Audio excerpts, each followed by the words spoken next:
నమస్తే. శ్రీ మాత్రే నమః. శ్రీ గురుభ్యో నమః. మనకి మే నెలలో శని భగవానుడి యొక్క జయంతి అనగా పుట్టినరోజును మన హిందువులందరము చాలా చక్కగా ఎంతో వైభవపేతంగా ఎంతో భక్తి ప్రధానంతో మనం జరుపుకుంటూ ఉంటాము. మిగతా గ్రహాలకు లేనటువంటి విశిష్టత మన శని భగవానుడికి ఉన్నది. మిగతా గ్రహాలుగానే మనము పూజించుకుంటాము, పరిహారాలు చేసుకుంటాము, జపాలు చేసుకుంటాము. కానీ శని భగవానుడి దగ్గరికి వచ్చేటప్పటికి ఆయనకి పుట్టినరోజు వేడుకలు, ఆయన వివాహ వేడుకలు మన హిందూ సంప్రదాయంలో చాలా ప్రత్యేకంగా భక్తి శ్రద్ధలతో జరుపుకుంటూ ఉంటాము. అంతటి ప్రాశస్త్యాన్ని సంపాదించుకున్నాడు సాక్షాత్తు ఆ శని భగవానుడు. భక్తితో మనసారా ప్రేమతో కొలిస్తే కనుక అనుగ్రహించడంలో ప్రప్రథమంగా ఉండే రాశి అనుకో. రిపీట్ కట్ చేసి మళ్ళా భక్తితో ప్రేమతో కనుక ఆ స్వామిని ఆరాధించిన మనసుతో తలుచుకున్న భక్తులను అనుగ్రహించడానికి మొట్టమొదటిగా ఉన్న గ్రహం ఏదైనా ఉన్నది అంటే కనుక అది ఒక్క శని భగవానుడే. ప్రేమతో ఆయన్ని కొలవాలి, భయంతో కాదు. అయితే మనకి ఈ మే నెలలో స్వామివారి యొక్క జయంతి పుట్టినరోజు సందర్భంగా ఆయన తన ప్రజలకు ఎట్లాంటి బహుమతులు ఇస్తున్నాడు, ఎలాంటి అనుగ్రహాన్ని ఇస్తున్నాడు, ఏ ఏ రాసులను తన అనుగ్రహంలో తడిపి ముంచి ఎంత చక్కటి అనుగ్రహాలతో ఆ స్వామి కరుణించకపోతున్నాడు. రిపీట్ కట్ చేయండి. మే నెలలో వచ్చే ఆ స్వామి యొక్క పుట్టినరోజున ఆ మేషాది ద్వాదశ రాశుల వారికి తన అనుగ్రహాన్ని ఎలా ఇవ్వబోతున్నాడు, ఏ ఏ అదృష్టాలను ఇవ్వబోతున్నాడు అనే అంశాలను ఈరోజు మనం తెలుసుకుందాము. ముందుగా శని భగవానుడి యొక్క జయంతికి అందరికీ, ప్రేక్షకులందరికీ ఆ స్వామివారి యొక్క అనుగ్రహము ప్రతి ఒక్కరూ పొందాలని కోరుకుంటూ, అయితే ఈ శని భగవానుడి యొక్క పుట్టినరోజును అనగా జయంతి ఉత్సవాలను చాలా ఎక్కువగా మనము సంతోషంతో జరుపుకుంటూ ఉంటాము. అయితే నిజమైన భక్తితో ప్రేమతో కనుక ఆ స్వామిని ఆరాధిస్తే తప్పక కరుణిస్తాడు. అది ఆయన యొక్క రూపము కూడా సర్వసుందరుడు, మనోహరమైన రూపము, చాలా అందగాడు కూడా ఆ శని భగవానుడు. ఎవరికి భీకరంగా కనబడతాడు అంటే పాపాలు చేసే వాళ్లకు, దుష్కర్మలు చేసే వాళ్లకు భయంకర ఆకారంతో కనబడతాడు. అదే మంచి కర్మలు చేసేవాడికి సర్వాంగ సుందరంగాను ఎంతో ప్రేమతో ఉండేటట్టుగా దివ్య మనోహరమైన విగ్రహంతో ఆ స్వామి దర్శనమిస్తాడు. ఆ స్వామి గురించి తలుచుకుంటేనే రోమాంచితమయ్యి ఒళ్ళు పులకరించిపోతూ ఉంటుంది. అంతటి దయామయుడు మన శని భగవానుడు. అయితే ఈ శని జయంతి ఉత్సవం రోజున దాని యొక్క విశిష్టత ఏంటి అనేది మనం ముందుగా తెలియజేసుకుందాము. ఆ స్వామిని ఈ రోజు ప్రత్యేకంగా 7 నిమిషాలు మాత్రమే ఆ స్వామి వారు మనల్ని అనుగ్రహించడానికి వస్తున్నారు. ప్రతి ఒక్కళ్ళు కూడా, మేషాది ద్వాదశ రాశుల వారు కూడా ఈ శని జయంతి రోజు 7 నిమిషాల పాటు మీరు ఆ స్వామిని ఎంత ప్రసన్నం చేసుకుంటారో అంత ప్రసన్నం చేసుకోండి. ఆ తరువాత ఆయన అనుగ్రహం మనకి ఒక్క సెకను పాటు కూడా దక్కదు. ఈ విషయాన్ని ప్రతి ఒక్కళ్ళు గుర్తుపెట్టుకోండి. అయితే ఈ శని జయంతి రోజు మనకి ఎవరైనా అంటే మేషాది ద్వాదశ రాశుల్లో వారికి శని దోషాలు ఉండడం కానీ, గ్రహ పీడలు ఉండడం కానీ, అంటే ఏలినాటి శని ప్రభావం కానీ, అష్టమ శని కానీ, అర్ధాష్టమ శని కానీ ఎవరైనా పీడితులు ఉంటే వారు ఈ రోజున స్వామి వారిని భక్తితో ప్రసన్నం చేసుకోండి. పూజలు, హోమాలు, జపాలు, దానాలు చేయించుకున్నట్టయితే స్వామి కరుణ సంపూర్ణంగా పొందుతారు. అయితే దీనితో పాటు ఆ స్వామి దేని మీద ప్రభావం చూపిస్తున్నాడు అంటే కనుక ఆర్థికంగాను, కుటుంబ పరంగాను, అంటే భార్యాభర్తలను విడదీయడము, ధనపరంగా చాలా ఇబ్బందులు పెట్టడము, దీనితో పాటు వైవాహిక సమస్యలు కూడా సృష్టించే అవకాశము ఈ శని భగవానుడు ఇవ్వబోతున్నాడు. అయితే ఈ దోష నివారణకి ప్రతి ఒక్కరికి దోషం అనేది కామన్.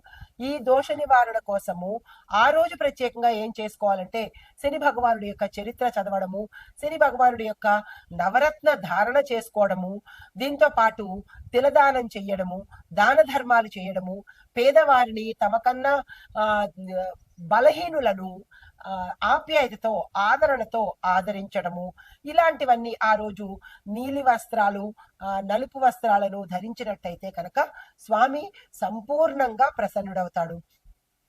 అయితే ఈ శని భగవానుడికి ఈ సంచారంలో అంటే ఈ కుంభరాశిలో సంచారం చేస్తున్నాడు కదా, ఈ సంచారం చేస్తున్న సమయంలో 2 రాశుల వారికి ప్రత్యేకమైన ఫలితాలను ఇవ్వబోతున్నాడు.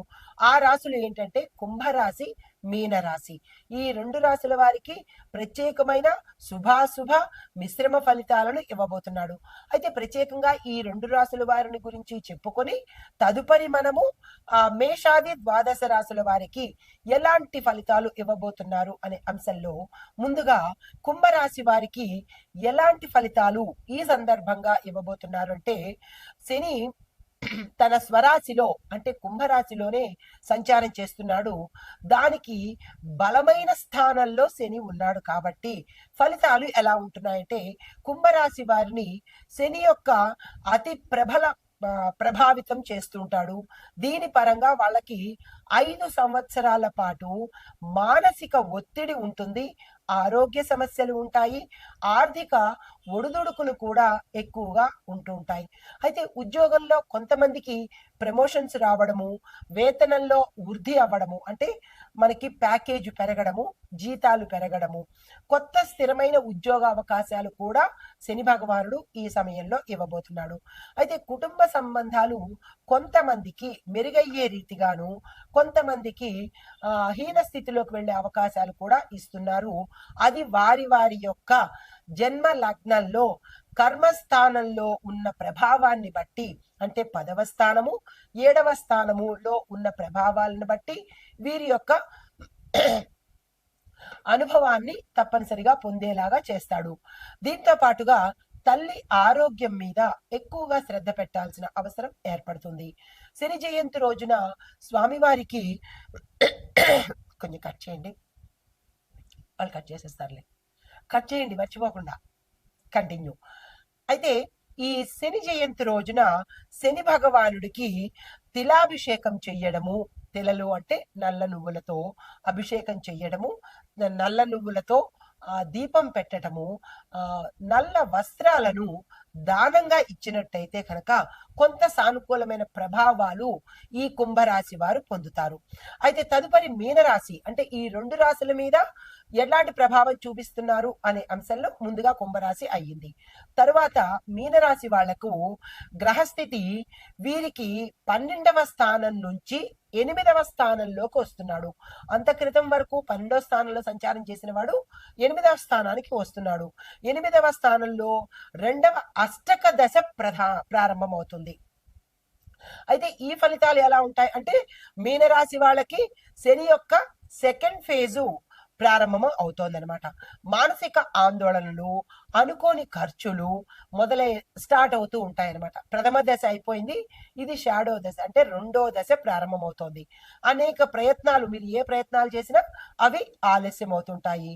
కానీ క్రమశిక్షణ పాటిస్తే శని భగవానుడికి నచ్చేది ఓర్పు, క్రమశిక్షణ. దీన్ని కనుక మీరు పాటించినట్టయితే ఫలితాలు చాలా చక్కగా ఉండబోతాయి. అయితే ఆరోగ్య విషయంలో జాగ్రత్తలు తప్పనిసరిగా తీసుకోండి. ముఖ్యంగా జీర్ణ సంబంధిత సమస్యలు, నిద్రకి సంబంధించిన సమస్యలను ఎక్కువగా ఇవ్వబోతున్నాడు. అయితే వ్యాపారాల్లో అంటే వ్యాపారస్తులకు కనుక చూసుకున్నట్టయితే ఖచ్చితంగా లాభాలు ఆలస్యమే అవుతాయి. తరువాత మీరు చేయవలసిన పని ఏంటంటే, ఈ మీనరాశిలో ఉండే వ్యాపారస్తులు కానీ మిగతా వాళ్ళు కానీ శని స్తోత్రాలు, ఆ స్వామివారి పుట్టినరోజు సందర్భంగా శని స్తోత్రాల పఠనము, స్వామివారి అష్టకాలు, దీనితో పాటు ధనాన్ని దానంగా ఇవ్వండి. ఎవరైనా పేదవాళ్ళకు కానీ, పేద విద్యార్థులకు కానీ, వృద్ధ దంపతులకు కానీ ధనాన్ని మీ శక్తి కొద్దీ దానంగా ఇవ్వండి. దీనితో పాటు నల్లని వస్త్రాలను కూడా దానంగా చేసినట్టు చేసుకున్నట్టయితే విశేషమైన ఫలితాలు పొందుతారు మీనరాశి వాళ్ళు. అనగా ఈ సమయంలో కుంభ మీన రాశులకు ఏ స్థానంలో ఉన్నారు, ఎటువంటి ఫలితాలు అందుకుంటున్నారు, దానికి తగ్గ పరిహారాలను మనం ఇప్పుడు చూసాము. నమస్తే. మనకి మే నెలలో స్వామివారు శని భగవానుడు కుంభరాశిలోను మీనరాశిలోను తన యొక్క ప్రభావాన్ని ఈ సమయంలో ఎలా తెలుపబోతున్నారు అనే అంశాలను మనము తెలుసుకున్నాము. అయితే ఈ స్వామివారి యొక్క ప్రభావము, గ్రహస్థితులు మేషాది ద్వాదశ రాశుల వారికి ఎలా ఉండబోతున్నాయి అనే అంశంలో ముందుగా మేషరాశి వారికి చూసుకున్నట్టయితే స్వామి శని భగవానుడు 11వ స్థానంలో అనగా లాభస్థానంలో సంచారం చేస్తున్నాడు. ఎప్పుడైతే లాభస్థానంలో సంచారం చేస్తున్నాడో ఫలితాలు అన్ని రకాలుగాను లాభాలుగా ఉంటాయి. వ్యాపారంలో ఎదుగుదల ఉంటుంది, ఆదాయ వృద్ధి ఉంటుంది, స్నేహితుల సహాయ సహకారాలు సమయానికి మీకు అందుబాటులోకి వస్తాయి. భవిష్యత్తులో మీరు ఏదైనా ప్రణాళికలు వేసుకుంటే దానికి సంబంధించిన విజయాలకు ఇప్పుడు పునాది వేసినట్టు అనమాట. తక్షణమే ఆ ప్రయత్నాలు చేసుకోండి. అయితే మీకు చెప్పదగిన సూచన ఏంటంటే ధనాన్ని దానంగా ఇచ్చుకోండి. ఇందాక మనం చెప్పుకున్నట్టు మీనరాశిలోను కుంభరాశిలోను వాళ్ళకి మాత్రమే కొన్ని ఇబ్బందులు కర్మస్థానంలోను 8వ స్థానంలోను సంచారం చేస్తున్నారు. కానీ మేషరాశి దగ్గరికి వచ్చేటప్పటికి ఇలా 12 రాశుల దగ్గరికి వారి వారి యొక్క స్థానాల వల్ల ఫలితాలు ఉండబోతున్నాయి. ఇది ప్రేక్షకులు గమనించాలి. అందరికీ ఒకే స్థానంలో ఉండడు, అందరికీ ఒకే ఫలితాలను శని భగవానుడు ఇవ్వడు. ఇది జాగ్రత్తగా గుర్తెరగండి. అయితే ధనాన్ని దానంగా ఇవ్వండి. రూపాయి, 2 రూపాయలు, 10 పైసలు, 5 పైసలు కాకుండా మీ శక్తి కొద్దీ బాగా ధనవంతులైతే వేలల్లో ఇచ్చుకోండి. సామాన్యమైన వాళ్ళు అయితే వందల్లో దానం ఇచ్చుకోండి. కొంత మంచి ప్రభావాన్ని పొందుతారు. శని స్తోత్రాలు తప్పనిసరిగా చదువుకోండి. అవి చాలా చాలా మిమ్మల్ని కాపాడతాయి.